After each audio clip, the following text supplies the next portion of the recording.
السلام علیکم ورحمۃ اللہ وبرکاتہ۔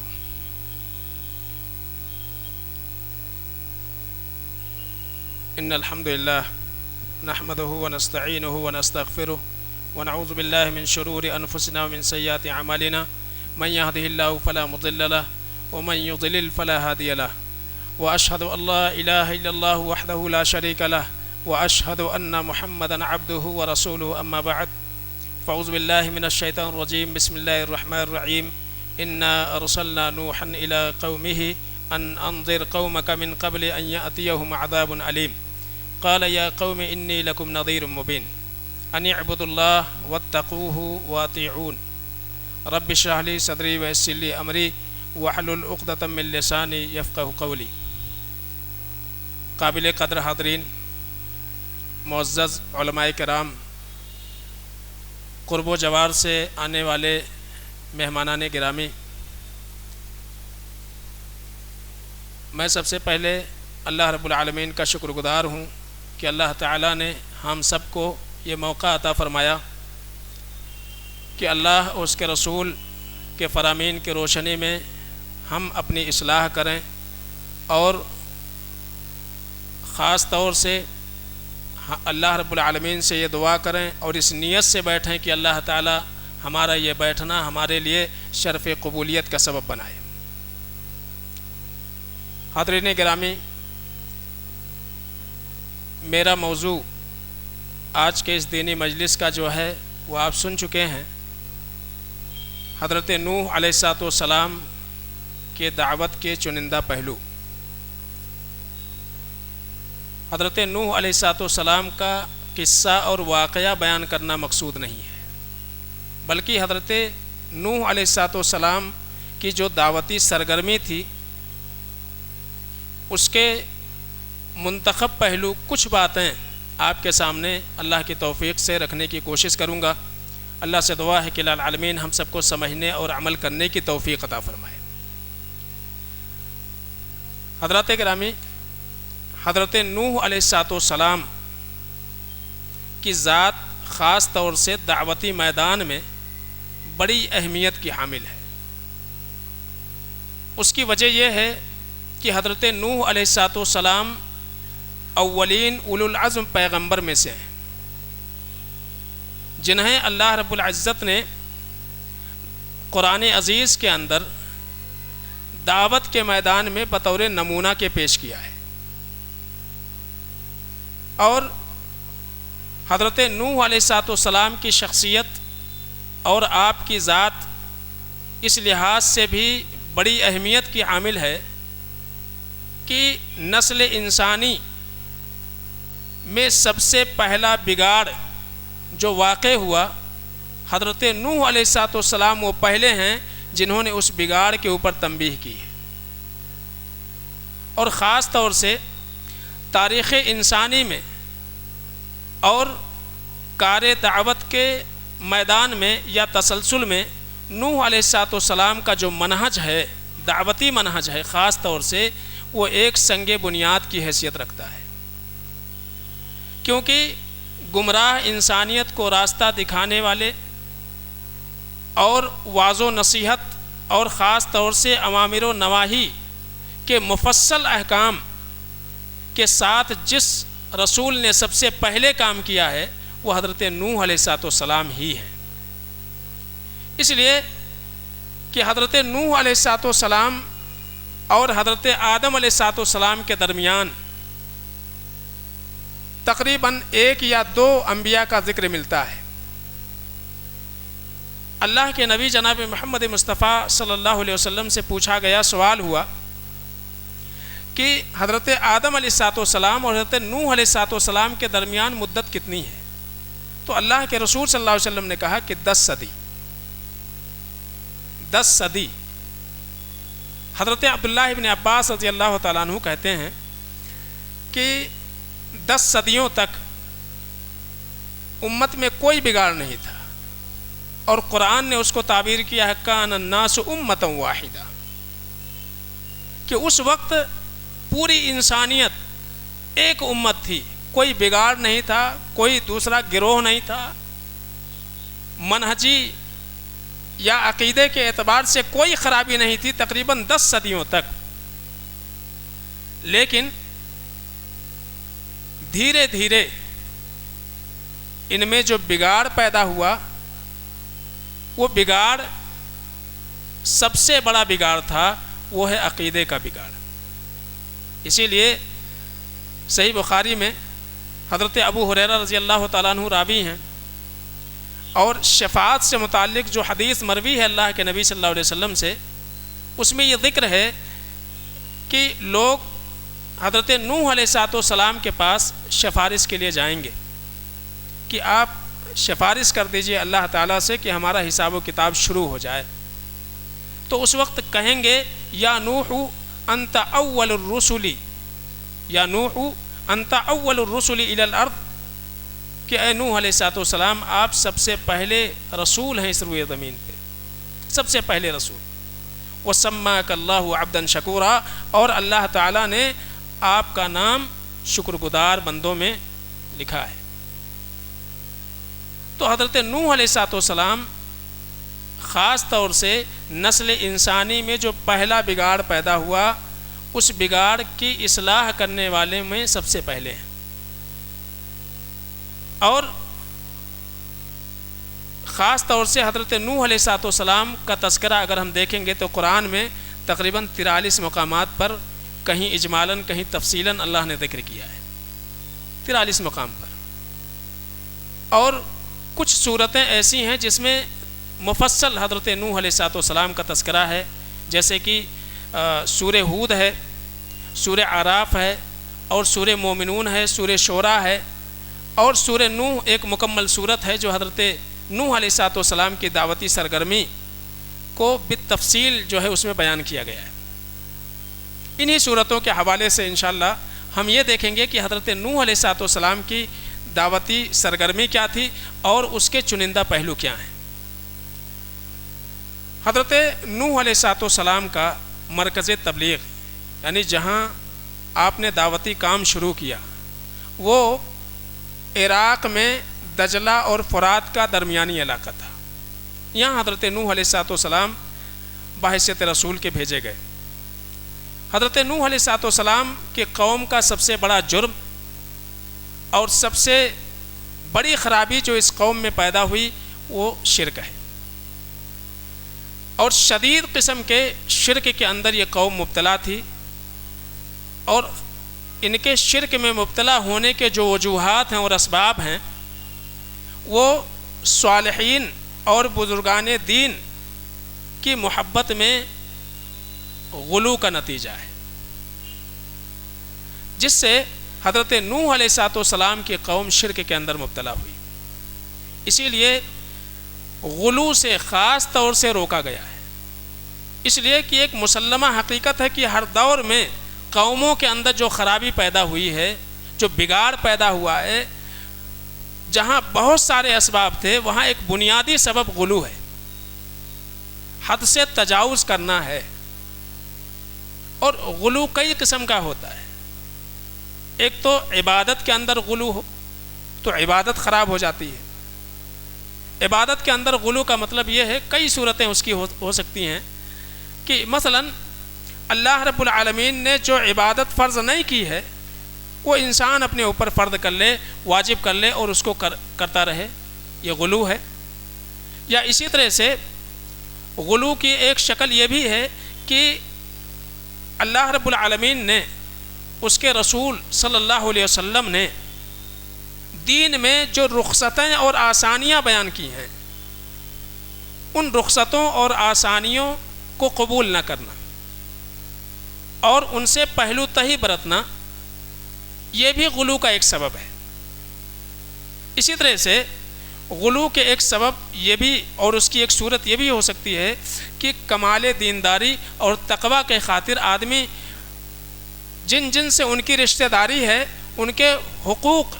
کی ادائیگی نہ کرتے ہوئے یا اس سے صرف نظر کرتے ہوئے اپنے آپ کو عبادتوں میں مصروف رکھے، مشغول رکھے، یہ عبادت میں غلو کی شکلیں ہیں۔ اور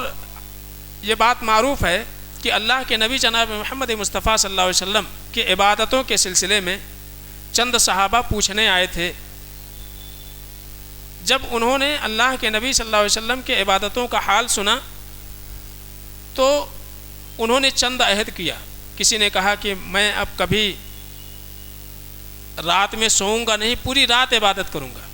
کسی نے کہا کہ میں ہمیشہ روزہ رکھوں گا. کسی نے کہا کہ پوری رات جو ہے میں عبادت میں گزاروں گا. اور کسی نے کہا کہ میں اب شادی بیاہ نہیں کروں گا, اس لیے کہ شادی بیاہ کا جھمیلہ ایسا ہے جس میں اللہ کی عبادت سے غفلت ہو جاتی ہے. جب اللہ کے نبی صلی اللہ علیہ وسلم واپس آئے اور آپ کو بتایا گیا تو آپ نے انہیں بلایا اور سمجھایا, میں تم سے زیادہ اللہ رب العالمین سے ڈرنے والا ہوں, تم سے زیادہ تقوی اختیار کرنے والا ہوں, لیکن میں عبادت بھی کرتا ہوں, رات میں سوتا بھی ہوں, کبھی روزہ رکھتا ہوں, کبھی نہیں بھی رکھتا ہوں.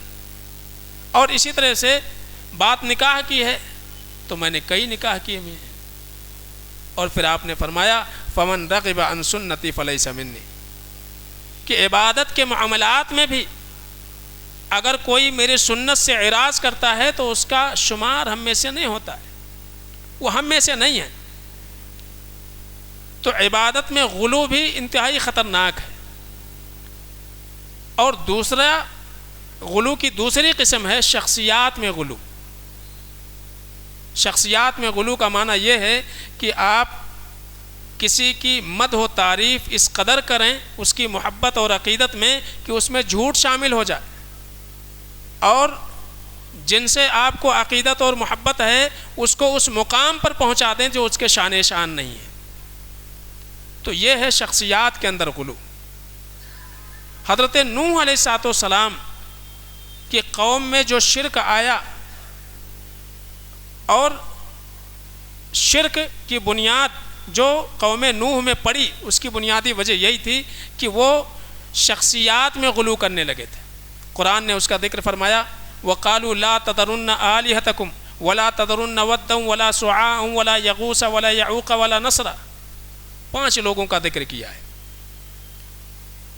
حضرت عبداللہ ابن عباس رضی اللہ تعالیٰ عنہ کہتے ہیں کہ یہ حضرت نوح علیہ السلام کے قوم کے صالحین تھے, یہ نیک لوگ تھے, لیکن شیطان نے ورغلایا. ابتدا میں ان کے مجسمے, ان کی تصویریں گھر میں رکھی گئیں اس غرض سے کہ ان کو دیکھ کر کے ان جیسی طرز زندگی ہم اختیار کریں گے. لیکن جب وہ نسل ختم ہو گئی اور توحید کا علم اٹھ گیا تو شیطان نے ان کے یہ دل میں ڈالا کہ تمہارے جو آبا و اجداد تھے ان کی پرستش کرتے تھے, اپنی تمام تر حاجتیں ان سے مانگا کرتے تھے. تو حضرت نوح علیہ السلام کی قوم جس جرم کے اندر مبتلا تھی وہ شرک تھا, اور اس کی بنیادی سبب, اس کا بنیادی سبب جو ہے وہ صالحین کی محبت میں غلو تھا. تو غلو کی ایک قسم ہے یہ. اللہ کے نبی صلی اللہ علیہ وسلم نے فرمایا ایاکم الغلو, کہ غلو سے بچو. ایاکم الغلو فی الدین فانما اہلک من کان قبلکم الغلو فی الدین, کہ غلو سے اپنے آپ کو بچاؤ اس لیے کہ تم سے پہلے بہت ساری قومیں ہلاک و برباد ہو گئیں غلو کرنے کی وجہ سے. تو حضرت نوح علیہ السلام کے قوم میں خاص طور سے شرک کی جو برائی پھیلی وہ شخصیات میں غلو کرنے کی وجہ سے تھی. تو اللہ تعالیٰ نے حضرت نوح علیہ السلام کو توحید کا وہی بھولا سبق جو قوم بھول چکی تھی اس کو بتانے کے لیے, شرک سے ڈرانے کے لیے حضرت نوح علیہ السلام کو مبعوث فرمایا. اور باقاعدہ شرک کی بنیاد پر ایک کلچر وجود میں آ چکا تھا اس قوم میں, جس میں مادہ پرستی, اخلاق باختگی اور اسی طرح سے کبر و غرور اور رب بیزاری بھی شامل تھی. کیونکہ عقیدے میں جب بگاڑ ہوتا ہے تو اپنے ساتھ ساتھ بہت ساری برائیاں بھی اس کے ساتھ ساتھ میں آتی ہیں. حضرت نوح علیہ السلام نے اپنی دعوت کا آغاز کیا اور اپنے قوم کو مخاطب کرتے ہوئے کہا ان اعبدوا اللہ واتقوہ واطیعون. اس میں اگر آپ غور کریں گے تو حضرت نوح علیہ السلام کے دعوت کے 3 موضوع ہیں. اللہ رب العالمین کی عبادت یعنی توحید کی دعوت, اور رسالت واطیعون, یہ رسالت کی دعوت ہے. واتقوہ, اور اس میں عقیدہ آخرت ہے۔ اس لیے کہ اللہ رب العالمین کی عبادت و بندگی اس وقت تک صحیح طور پہ نہیں کی جا سکتی جب تک کہ اس میں رسول کی اتباع نہ پائی جائے، اطاعت نہ پائی جائے۔ اور کوئی شخص متقی اور پرہیزگار نہیں ہو سکتا ہے جب تک کہ عقیدے اور اتباع کے اعتبار سے وہ صحیح نہ ہو، اس میں تقویٰ نہیں پیدا ہو سکتا ہے، وہ پرہیزگار نہیں کہا جا سکتا ہے۔ تو حضرت نوح علیہ السلام نے سب سے پہلے اپنے دعوت کا آغاز کیا عقیدہ توحید سے، عقیدہ رسالت سے، عقیدہ آخرت سے، اور دعوت کے میدان میں تمام انبیاء کا یہی منہج ہے۔ بلکہ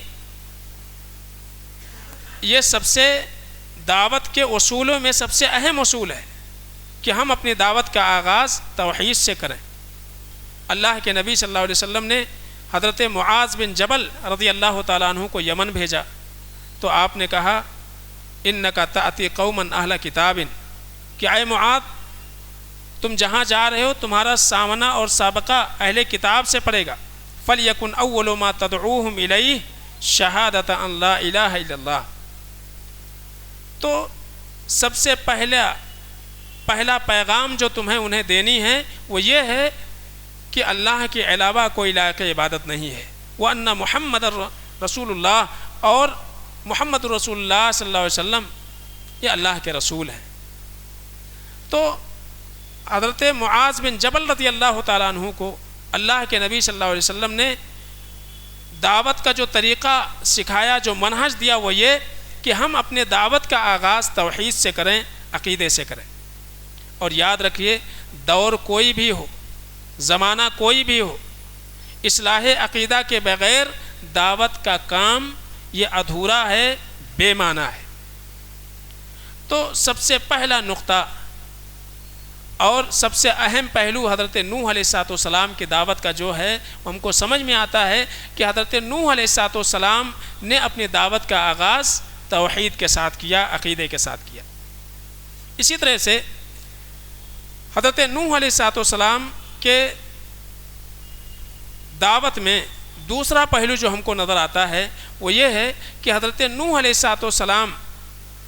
نے طریقے دعوت میں اور دعوت کے اصول میں جن چیزوں کو اپنایا وہ اس میں سے ایک نقطہ جو ہے انذار و تبشیر کا ہے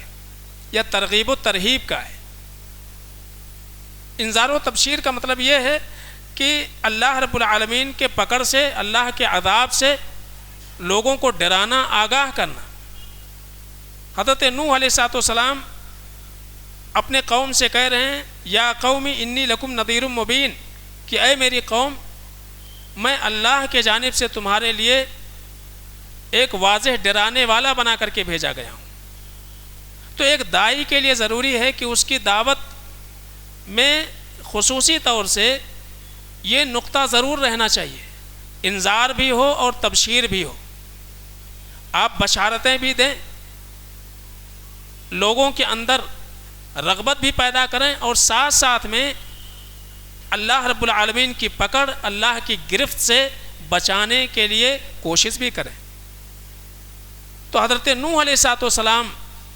جہاں اپنے قوم کو ڈرا رہے ہیں اللہ کے عذاب سے، ان یأتیہم عذاب علیم،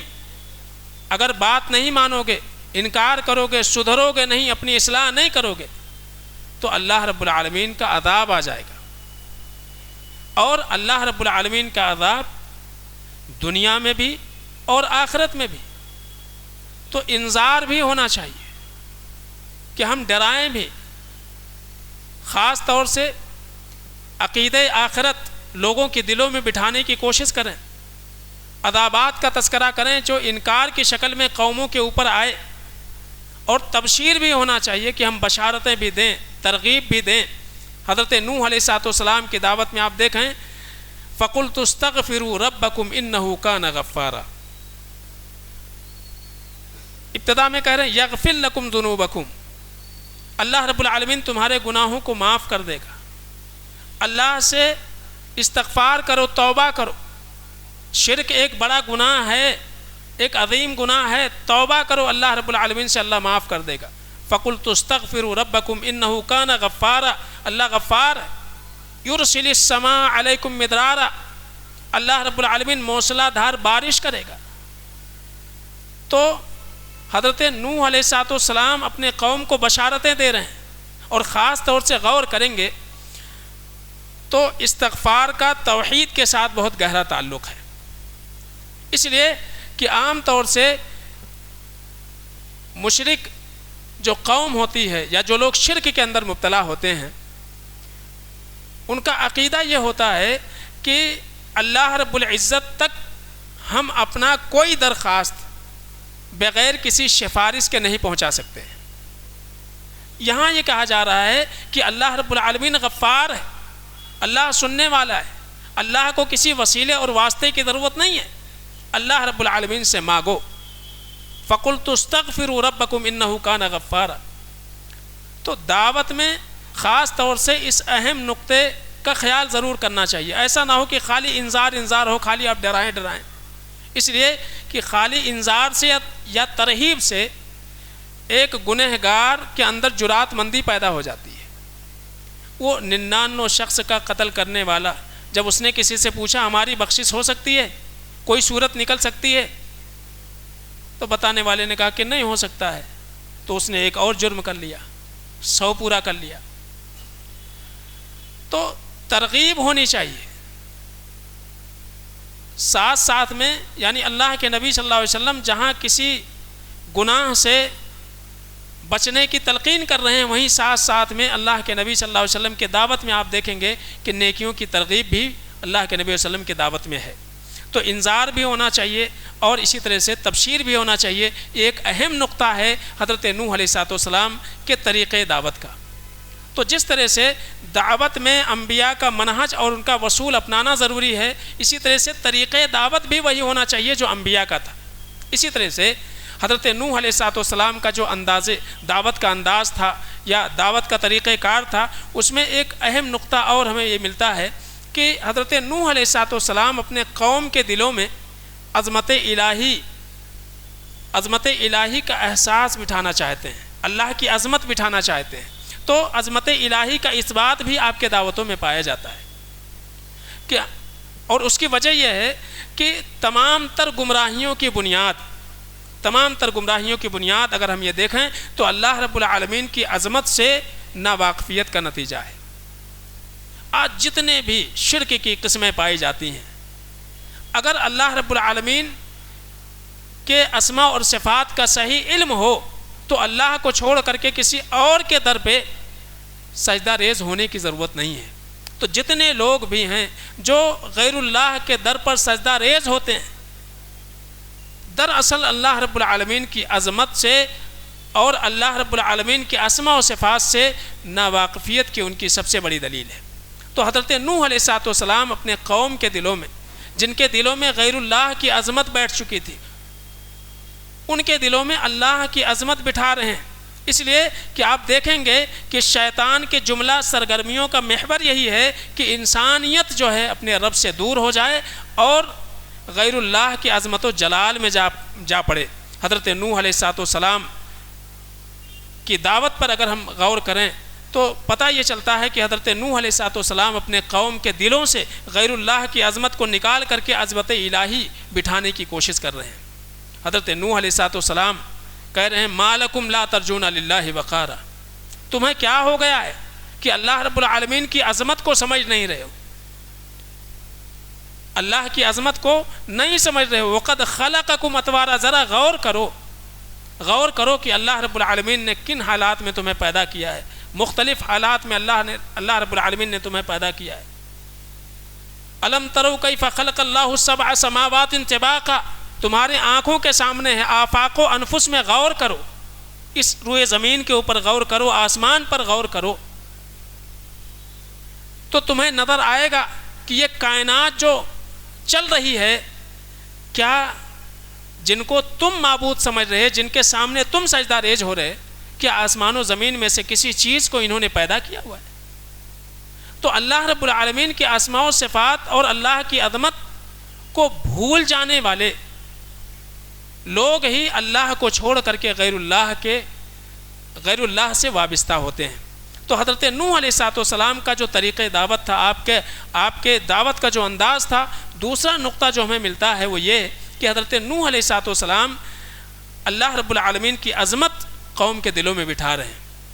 تو پتہ یہ چلا کہ ایک داعی کے لیے ضرورت اس بات کی ہے کہ اللہ رب العالمین کے اسما اور صفات کو اجاگر کیا جائے، لوگوں کے سامنے بیان کیا جائے۔ اللہ نے قرآن میں فرمایا ما قدر اللہ حق قدری، اللہ رب العالمین کا جو مقام ہے، اللہ کا جو مرتبہ ہے، اس مرتبے کو تم سمجھنے کی کوشش نہیں کر رہے۔ اسی طرح سے حضرت نوح علیہ السلام کی دعوت میں ایک چیز اور آپ دیکھیں گے، تیسرا پہلو جو آپ کو نظر آئے گا وہ اخلاص اور بے لوثی ہے۔ 950 سال تک، 1-2 سال نہیں، کہنا بہت آسان ہے 950 سال، لیکن صدیاں گزری ہیں۔ 950 سال تک اپنے قوم کو سمجھاتے رہے ہیں، محنت کر رہے ہیں، اور ان کے محنت کا انداز کیا ہے؟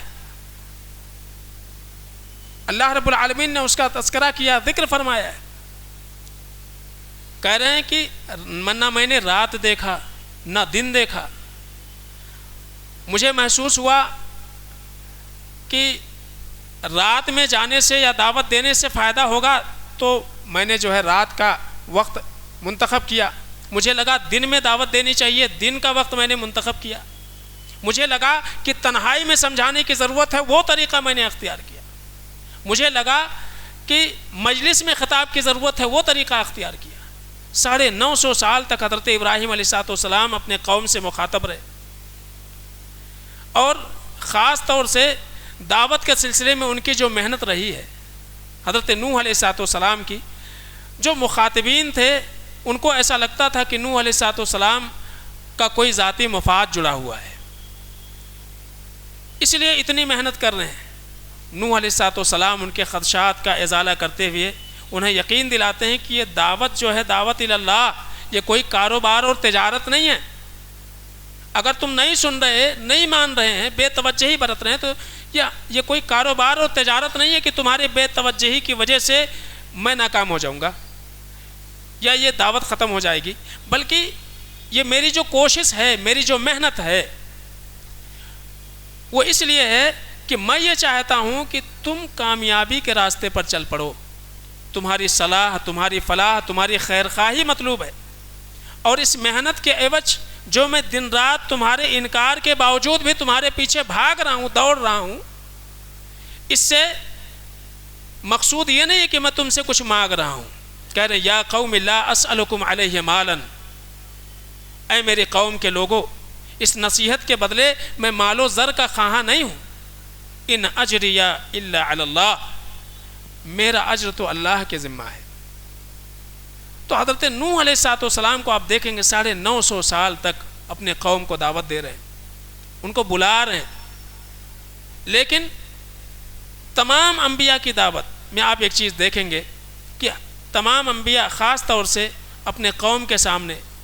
اس بات کا اظہار کر رہے ہیں کہ ہم تم سے کچھ مانگ نہیں رہے ہیں، یہ اخلاص الہیت کی دلیل ہے۔ تو یہ پہلو نظر آتا ہے۔ اسی طرح سے حضرت نوح علیہ السلام کی دعوت میں ایک چوتھا پہلو ہمیں یہ ملتا ہے کہ عملی تصادم سے گریز کرتے ہوئے اور اپنا تعلق اللہ رب العالمین سے مربوط رکھ رہے ہیں۔ عملی تصادم کا مطلب یہ ہے کہ منکرین دعوت کا ہمیشہ یہ طریقہ رہا ہے کہ جہاں وہ داعی اللہ کے اوپر، اللہ کی طرف بلانے والے کے اوپر بہت سارے اعتراضات کر رہے ہیں، مقصود کیا ہوتا ہے؟ اپنی پوزیشن کا دفاع کرنا۔ وہیں خاص طور سے عوام کے دلوں میں غلط فہمیوں کا دروازہ بھی کھولتے تھے، اور یہ جو مرحلہ ہوتا ہے کہ ایک داعی کے اوپر مختلف قسم کے اعتراضات کیے جائیں، اس کے ذات کو لے کر کے، اس کے دعوت کو لے کر کے، یہ مرحلہ انتہائی صبر آزما ہوتا ہے، اور اس وقت جذبات میں مبتلا ہونے کے بجائے یا جذباتی ہونے کے بجائے صبر کا دامن تھامنے کی ضرورت ہوتی ہے۔ اللہ تعالیٰ نے حضرت نوح علیہ السلام کے جو 2 گروہوں کا تذکرہ کیا، ایک ہے الملا اور دوسرے الضعفاء۔ ملا یعنی قوم کے سردار، صاحب اقتدار، صاحب اختیار، جن کی چلتی تھی قوم میں، جن کی رائے معتبر مانی جاتی تھی، اور ایک ہے ضعفاء، عوام، عام طبقہ، کہ جن کی رائے کا کوئی اعتبار نہیں ہوتا، جو ملا یعنی سرداران قریش کے تابع ہوا کرتے، تو ان کا ذکر کیا ہے؟ حضرت نوح علیہ السلام کے اوپر جو الزام لگایا گیا، آپ کے اوپر جو اعتراضات کیے گئے، اللہ فرماتے ہیں قال الملأ من قوم انا لنراک فی ضلال مبین، کہ سرداران قریش حضرت نوح علیہ السلام کے دعوت کے نتیجے میں حضرت نوح علیہ السلام سے کہہ رہے ہیں کہ ہم آپ کو تو کھلی ہوئی گمراہی میں دیکھ رہے ہیں، آپ گمراہ کیوں؟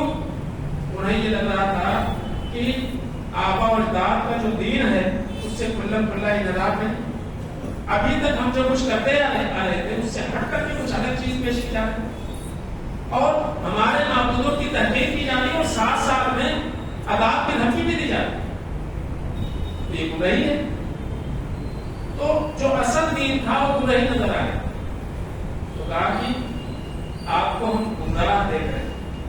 حضرت نوح علیہ السلام کہہ رہے ہیں یا قوم لیس بی ضلالۃ، اے میری قوم مجھ میں کوئی گمراہی نہیں ہے، ولکنی رسول من رب العالمین، میں تو اللہ رب العالمین کے جانب سے بھیجا گیا ایک رسول۔ تو حضرت نوح علیہ السلام جواب دے رہے ہیں، اور اسی طرح سے مزید جو اعتراضات کیے ان لوگوں نے، اس کا بھی اللہ نے ذکر فرمایا ما نراک الا بشرا مثلنا، کہ ہم جو ہے ہمارے اور آپ کے درمیان فرق کیا ہے؟ آپ کہہ رہے ہیں آپ اللہ کے نبی ہیں، ہم یہ دیکھ رہے ہیں کہ ہمارے اور آپ کے درمیان کوئی فرق نہیں ہے، آپ ہمارے جیسے ایک انسان ہیں۔ کیونکہ عام طور سے لوگ یہ سمجھتے ہیں کہ نبی جو ہوتا ہے یہ کوئی ما فوق البشر طاقت ہوتی ہے، کچھ الگ مخلوق ہوتی ہے۔ تو حضرت نوح علیہ السلام سے کہہ رہے ہیں کہ آپ بھی تو ہمارے جیسے انسان ہی ہیں۔ اور دوسرا اعتراض وما نراک اتبعک الا الذین هم اراذلنا بادی الرائے، اور ہم یہ دیکھ رہے ہیں کہ آپ کے پیچھے چلنے والے، آپ کی اتباع کرنے والے، آپ کی بات ماننے والے خاص طور سے ایسے لوگ ہیں جن کی سماج اور معاشرے میں کوئی عزت نہیں ہے، وہ صاحب حیثیت نہیں ہے، اور ان کے رائے کی کوئی وقعت نہیں ہے۔ تو آپ کے پیچھے ایسے لوگ چل رہے ہیں جن کی رائے کا کوئی اعتبار ہمارے پاس نہیں ہے، وہ صاحب الرائے نہیں ہیں، سوچنے سمجھنے کی صلاحیت نہیں ہے ان کے اندر، گویا کہ آپ کی اتباع کرنے والے ایسے لوگ ہیں جو بے سمجھ ہیں۔ تو اس لیے وہ آپ کے پیچھے ہیں کیونکہ انہیں سمجھ ہی نہیں ہے، اچھائی برائی کی تمیز نہیں ہے، صحیح اور غلط کی تمیز نہیں ہے، اس لیے وہ آپ کی اتباع کر رہے ہیں۔ اسی طرح سے تیسرا اعتراض یہ تھا وما نرى لكم علينا من فضل، ہم اور جو ہے آپ کے درمیان جب موازنہ کرتے ہیں ہمارا اور آپ کا، تو ہمیں یہ لگتا ہے کہ معاشرتی حیثیت سے آپ کو کوئی برتری حاصل نہیں ہے، تو کس وجہ سے ہم آپ کی باتیں مانیں؟ حضرت نوح علیہ السلام نے اس کا جواب دیا قال یا قومی ارأیتم ان کنت علی بینۃ من ربی وآتانی رحمۃ من عندی، اے میری قوم ذرا غور کرو، ٹھنڈے دماغ سے سوچو کہ میں اپنے رب کے جانب سے ایک واضح دلیل کے اوپر ہوں، اور اللہ رب العالمین نے اپنے جانب سے رحمت سے نوازا ہے، یعنی نبوت سے ہمیں نوازا ہے۔ فعمیت علیکم، لیکن تمہاری جو بصیرت ہے وہ ختم ہو چکی ہے، تمہیں نظر نہیں آ رہا ہے حق کیا ہے۔ ولا اقول عندی خزائن اللہ، میں یہ دعویٰ نہیں کر رہا ہوں کہ ہمارے پاس اللہ کا خزانہ ہے، میں بہت مالدار ہوں، معاشرتی اعتبار سے میرا ایک رتبہ ہے، ایک مقام ہے، نہیں۔ ولا عالم الغیب، اور نہ ہی میں غیب کا علم رکھتا ہوں۔ ولا اقول انی ملک، میں نے یہ دعویٰ نہیں کیا ہوا کہ میں فرشتہ ہوں۔ ولا اقول للذین تزدری اعینکم لن یؤتیہم اللہ خیرا، اور اسی طرح سے جن کو تم گھٹیا سمجھ رہے ہو اور جن کو تم حقارت کی نگاہ سے دیکھ رہے ہو، جنہوں نے دین کو قبول کیا ہے، میں یہ نہیں کہہ رہا ہوں کہ تمہاری نگاہ میں جو لوگ کمتر حیثیت والے ہیں، کم مرتبے والے ہیں، اللہ رب العالمین انہیں کسی خیر سے نہیں نوازے گا۔ تو حضرت نوح علیہ السلام کے دعوت میں خاص طور سے یہ پہلو آپ دیکھیں کہ دلائل کے اعتبار سے ان کا جواب دے رہے ہیں، ان سے لڑ نہیں رہے ہیں، جھگڑا نہیں کر رہے ہیں۔ تو خاص طور سے ایک داعی کے لیے بہت زیادہ ضروری ہے کہ وہ عملی تصادم سے گریز کرے، اور حضرت نوح علیہ السلام جو بھی اعتراضات قوم کے جانب سے ہو رہے ہیں، جو اذیتیں آپ کو پہنچائی جا رہی ہیں، حضرت نوح علیہ السلام اس کا شکوہ اللہ سے کر رہے ہیں۔ وَنُوحًا إِذْ نَادَىٰ مِن قَبْلُ فَاسْتَجَبْنَا لَهُ فَنَجَّيْنَاهُ وَأَهْلَهُ مِنَ الْكَرْبِ الْعَظِيمِ، کہ حضرت نوح علیہ السلام کے اس واقعے کو یاد کرو جب انہوں نے پکارا۔ اللہ فرماتے ہیں میں نے ان کے پکار کو قبول کیا اور پھر ہم نے انہیں ان کے اہل کو اس مصیبت سے نجات دی۔ تو انبیاء کی دعوت میں خاص طور سے ایک چیز نظر آئے گی آپ کو کہ وہ ہمیشہ عملی تصادم سے گریز کرتے ہوئے اور اپنا ربط اور تعلق اللہ رب العالمین سے مضبوط کرنے کی کوشش کرتے ہیں۔ اسی طرح سے حضرت نوح علیہ السلام کی دعوت میں ایک پہلو آپ کو یہ نظر آئے گا کہ دعوت کے ساتھ ساتھ قوم کی ہدایت اور رہنمائی کے لیے اللہ رب العالمین سے دعا بھی کرتے رہے۔ دعوت کے میدان میں خاص طور سے بہت زیادہ ضروری ہے، اس لیے کہ ہدایت دینا یہ اللہ کا کام ہے۔ انک لا تہدی من احببت، آپ جسے چاہیں اسے راہ راست پر نہیں لا سکتے۔ تو جب بھی آپ مخاطب ہوں، آپ دعوت کا کام کریں تو وہ تمام اسلوب اور طریقہ کار اپنائیں جو انبیاء کا تھا، لیکن ساتھ ساتھ میں اللہ رب العالمین سے دعا بھی کرتے رہیں۔ حضرت نوح علیہ السلام دعا کر رہے ہیں رب اغفر لی ولوالدی ولمن دخل بیتی مؤمنا وللمؤمنین والمؤمنات۔ اللہ کے نبی جناب محمد مصطفیٰ صلی اللہ علیہ وسلم کی زندگی میں آپ دیکھیں یہ چیزیں پائی جا رہی ہیں۔ اما عائشہ رضی اللہ تعالیٰ عنہ کہتی ہیں کہ ایک مرتبہ میں نے اللہ کے نبی صلی اللہ علیہ وسلم سے کہا یا رسول اللہ ادعو اللہ لی، اے اللہ کے نبی صلی اللہ علیہ وسلم آپ میرے لیے اللہ سے دعا کر دیجئے۔ اللہ کے نبی صلی اللہ علیہ وسلم نے دعا فرمائی اللہم اغفر لعائشہ ما تقدم من ذنبها وما تأخر وما اسرت وما اعلنت، اے اللہ حضرت عائشہ رضی اللہ تعالیٰ عنہ کے گناہوں کو معاف کر دے، جو انہوں نے پہلے کیا یا جو بعد میں کیا، جو ظاہری طور سے کیا، جو چھپ کر کے کیا، سارے گناہوں کو اللہ معاف کر دے۔ اما عائشہ بہت خوش ہوئیں۔ اللہ کے نبی فرماتے ہیں ایسرک دعائی، میرا دعا کرنا کیا تمہیں پسند ہے؟ وہ کہتی ہیں وما لی لا یسرنی دعاؤک، اے اللہ کے نبی صلی اللہ علیہ وسلم آپ کا دعا کرنا کسے پسند نہیں ہوگا؟ تو اللہ کے نبی صلی اللہ علیہ وسلم نے ایک بات فرمائی، آپ نے فرمایا واللہ انہا لدعائی لامتی فی کل صلاۃ، اللہ کی قسم ہر نماز میں اپنے امت کے لیے میری یہی دعا ہوا کرتی ہے۔ تو جہاں ضرورت اس بات کی ہے کہ ہم دعوت کے میدان میں انبیاء کا طریقہ کار، ان کا منہج اپنائیں، کیونکہ انبیاء کے منہج کے بغیر کوئی دعوت کارگر نہیں ہو سکتی ہے۔ آج بہت ساری دعوتی تنظیمیں ہیں، لیکن وہی دعوت کارگر ہے اور وہی دعوت بابرکت ہے جو انبیاء کے منہج پر ہو اور انبیاء کے طریقہ کار پر، انبیاء کے طریقے پر جو ہے وہ دعوت پیش کی جائے، اور خاص طور سے ہم دعوت کا کام بھی کریں اور ساتھ ساتھ میں اللہ رب العالمین سے دعا بھی کرتے رہیں۔ اللہ سے دعا ہے کہ العالمین ہم سب کو صحیح طور سے انبیاء کے منہج، ان کے طریقہ کار کو سمجھنے اور اسی کے مطابق دعوت کے میدان میں اترنے کی اللہ ہمیں توفیق عطا فرمائے۔ العالمین ہر قسم کے خرافات سے العالمین ہماری حفاظت فرمائے۔ العالمین